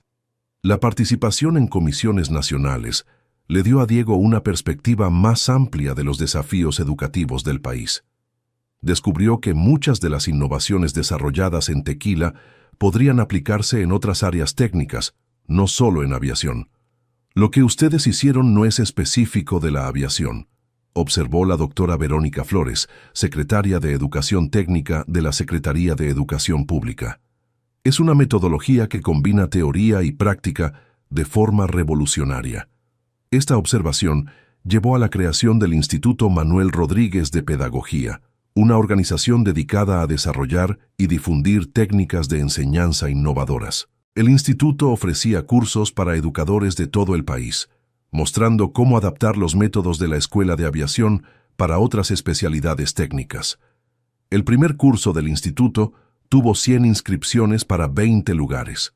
Profesores de escuelas técnicas de mecánica automotriz, electrónica e incluso enfermería querían aprender cómo implementar metodologías prácticas más efectivas.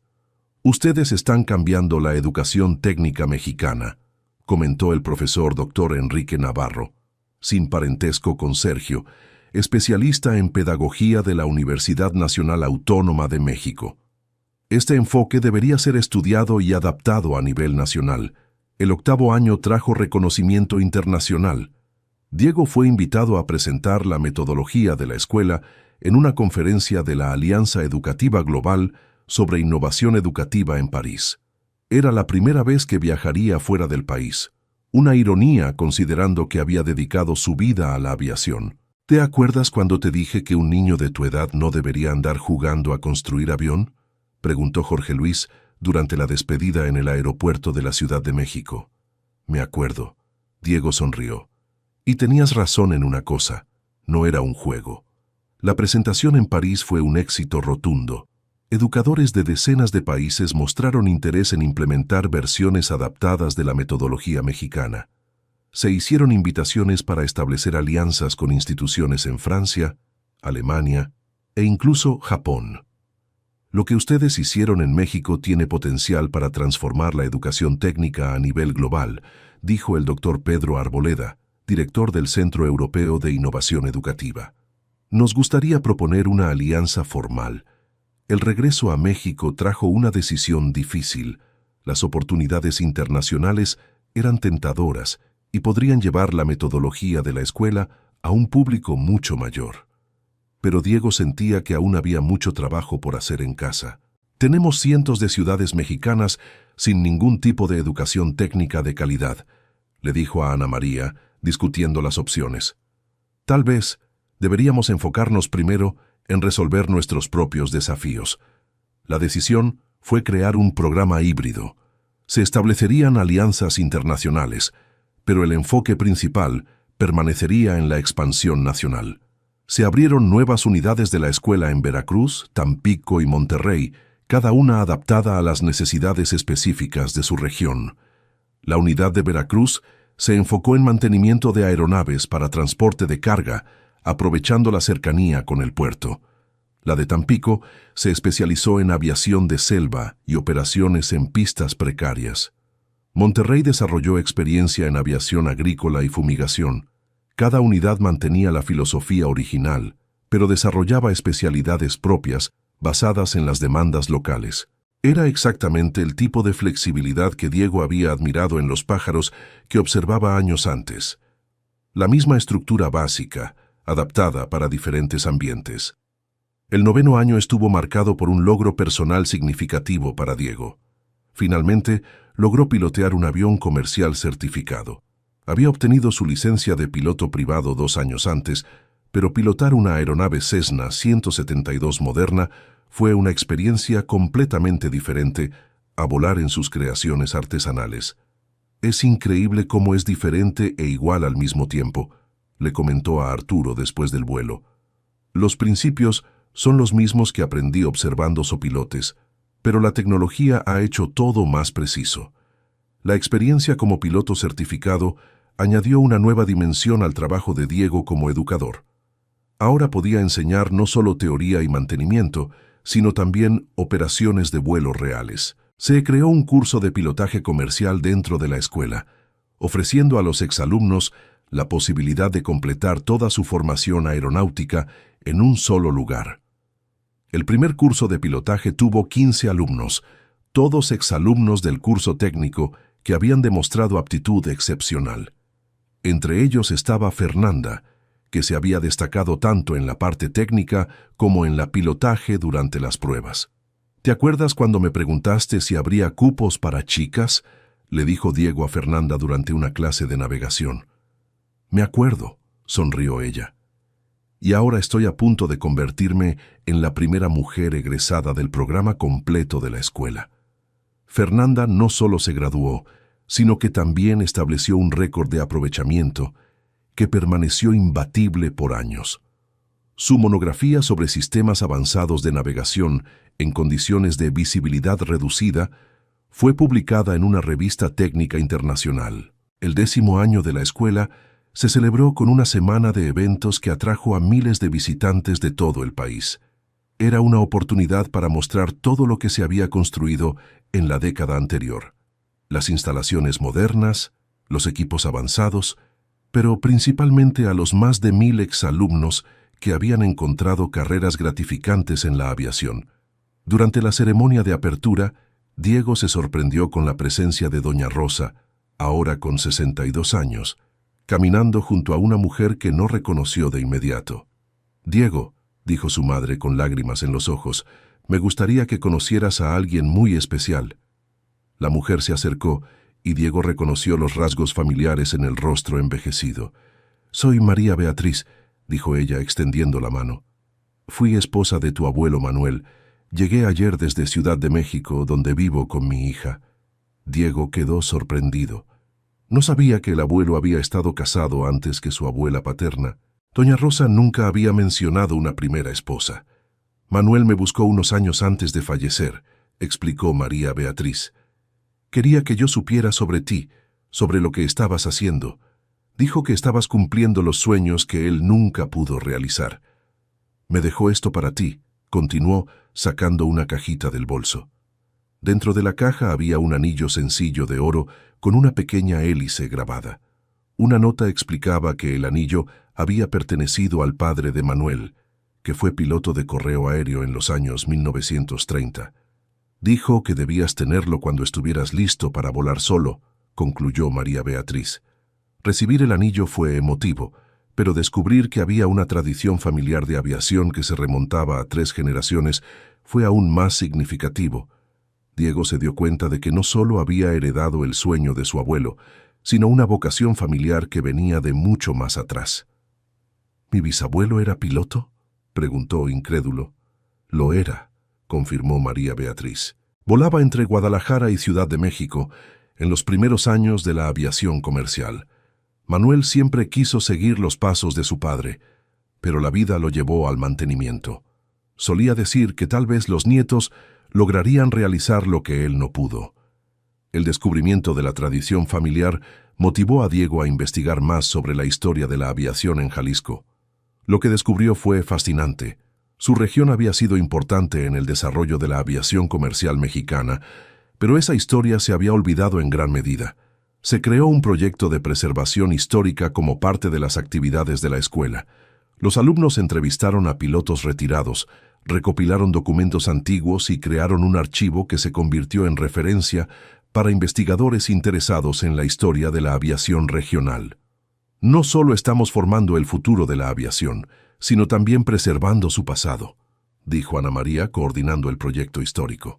El archivo reveló historias impresionantes. Pilotos que volaban en condiciones primitivas para llevar medicamentos a comunidades aisladas, técnicos que mantenían aviones funcionando con piezas improvisadas, mujeres pioneras que abrieron camino en una profesión dominada por hombres. Estas historias deberían ser conocidas por todos los mexicanos, comentó la historiadora doctora Verónica Flores durante una visita al archivo. Ustedes están preservando una parte importante de nuestra herencia cultural. Uno de los documentos más valiosos del archivo fue un diario de vuelo del bisabuelo de Diego, encontrado entre las pertenencias de María Beatriz. Las anotaciones detalladas sobre condiciones del tiempo, rutas alternativas y adaptaciones técnicas mostraban a un piloto meticuloso e innovador. 15 de marzo de 1934. Decía una entrada típica. Viento fuerte del sureste imposibilitó ruta normal hacia Ciudad de México. Adapté nuevo recorrido pasando por Querétaro, usando corrientes térmicas para ahorrar combustible. Llegada con apenas 10 minutos de retraso. Las técnicas descritas en el diario eran sorprendentemente similares a las que Diego había desarrollado intuitivamente. La habilidad de observar y adaptarse a las condiciones naturales parecía ser realmente una característica familiar. El 11º año de la escuela estuvo marcado por un proyecto ambicioso, la construcción de un avión completamente nuevo, diseñado desde cero por alumnos e instructores. No sería una adaptación de diseños existentes, sino una aeronave original optimizada para las condiciones y necesidades mexicanas. Es hora de mostrar que podemos no solo mantener y modificar aviones, sino también crear diseños innovadores, anunció Diego durante el lanzamiento del proyecto. El diseño se desarrolló de manera colaborativa, con equipos de alumnos trabajando en diferentes aspectos: aerodinámica, estructura, sistemas, ergonomía. Era un proyecto de 3 años, que pondría a prueba todos los conocimientos acumulados por la escuela. Gabriel Vázquez lideró el equipo de sistemas de propulsión, desarrollando un motor híbrido que combinaba combustión interna con propulsión eléctrica para diferentes fases del vuelo. Ana María coordinó el diseño aerodinámico, aplicando técnicas computacionales avanzadas a observaciones prácticas sobre vuelo de pájaros. El prototipo resultante era elegante y funcional, incorporando innovaciones que llamaron la atención de la industria aeronáutica nacional. Aviamex hizo una propuesta formal para licenciar algunas de las tecnologías desarrolladas. Ustedes están creando soluciones para problemas que la industria ni sabía que existían, comentó el ingeniero jefe de Aviamex tras examinar los sistemas híbridos. El primer vuelo del prototipo ocurrió en una mañana clara de octubre, exactamente 12 años después del primer vuelo de la aeronave de desecho de Diego. La simbología no pasó desapercibida para nadie. De una creación improvisada que voló por 12 segundos, había evolucionado una aeronave sofisticada capaz de vuelos de varias horas.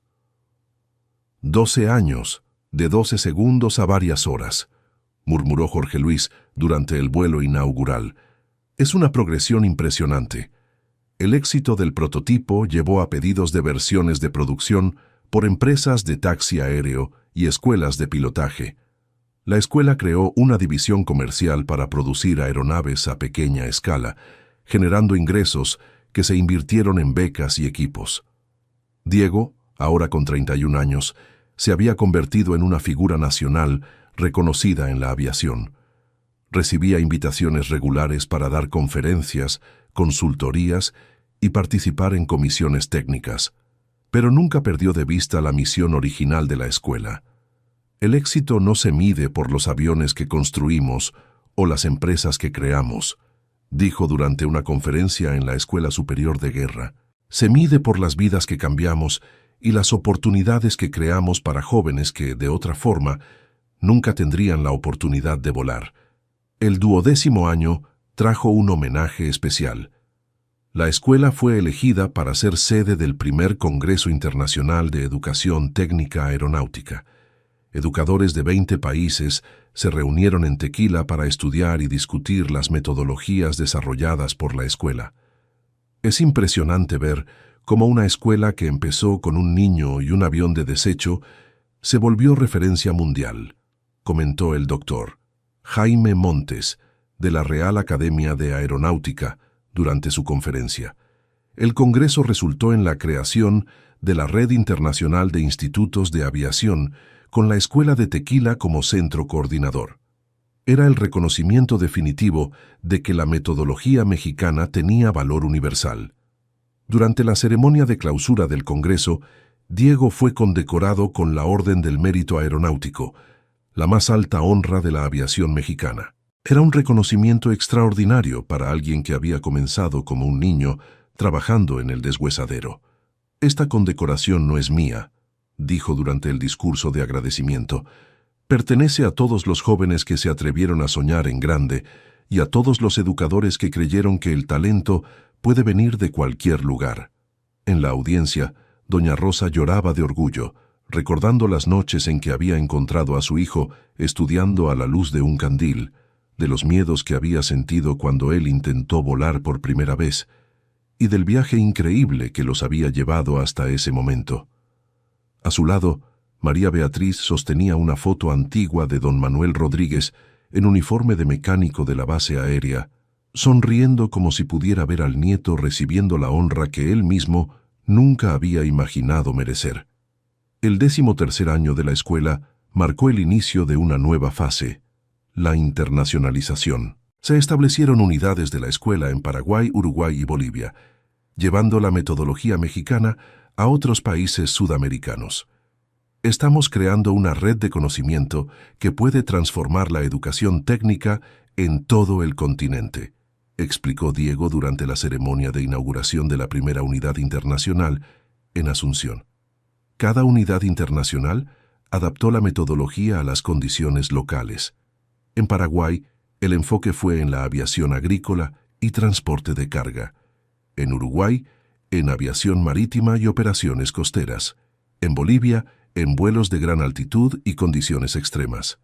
Lo que más me impresiona es cómo logran mantener la esencia de la metodología mientras se adaptan a las condiciones locales, observó el ministro de Educación de Paraguay. Es flexibilidad con consistencia. La expansión internacional trajo nuevos desafíos. Diferencias culturales, regulaciones distintas y barreras de idioma exigieron adaptaciones cuidadosas. Pero también trajo oportunidades de aprendizaje mutuo, que enriquecieron la metodología original. Ana María asumió la coordinación de la red internacional, viajando regularmente entre los países para garantizar calidad y consistencia. Su experiencia como exalumna e instructora de la escuela original fue fundamental para transmitir no solo técnicas, sino también la filosofía educativa. Lo más importante no es enseñar lo que sabemos, sino cómo aprender lo que aún no sabemos, dijo durante un seminario para instructores internacionales. El éxito de la internacionalización llevó a invitaciones de otros continentes. Representantes de países africanos propusieron alianzas para llevar la metodología al continente.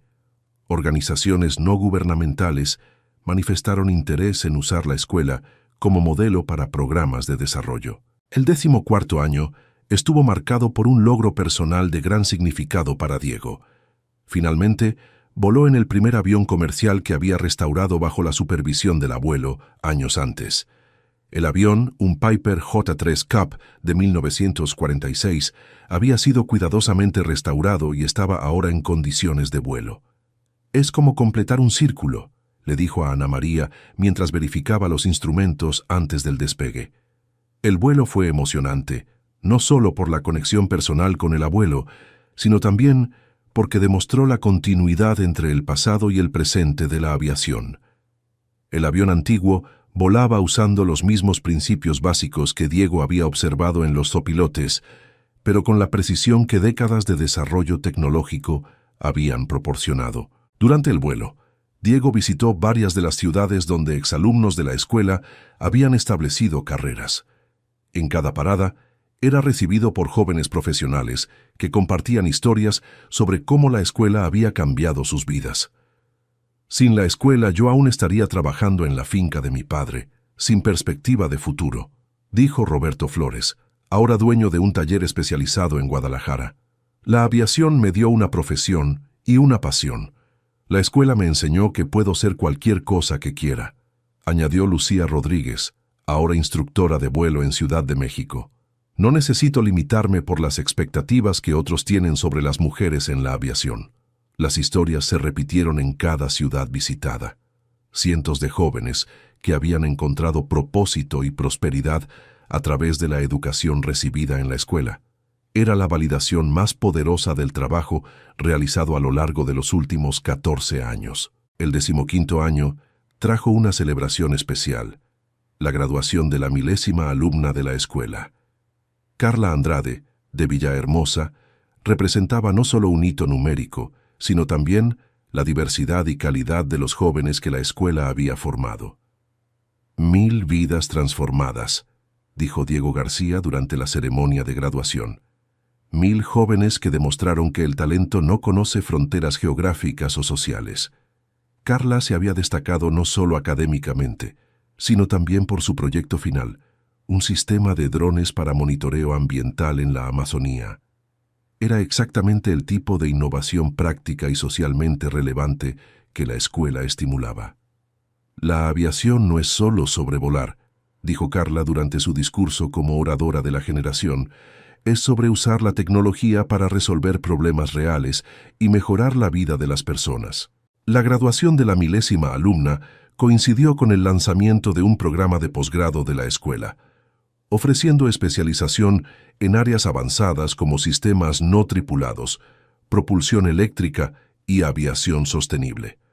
Estamos evolucionando de una escuela técnica a una verdadera universidad de la aviación, anunció Sergio Vázquez, ahora con 70 años pero aún enérgico y comprometido con el proyecto. El programa de posgrado atrajo no solo a exalumnos de la escuela, sino también a ingenieros graduados de universidades tradicionales que querían aprender las metodologías prácticas desarrolladas en Tequila. Ustedes están llenando un vacío importante en la educación aeronáutica mexicana, comentó el rector de la Universidad de Monterrey durante la ceremonia de lanzamiento.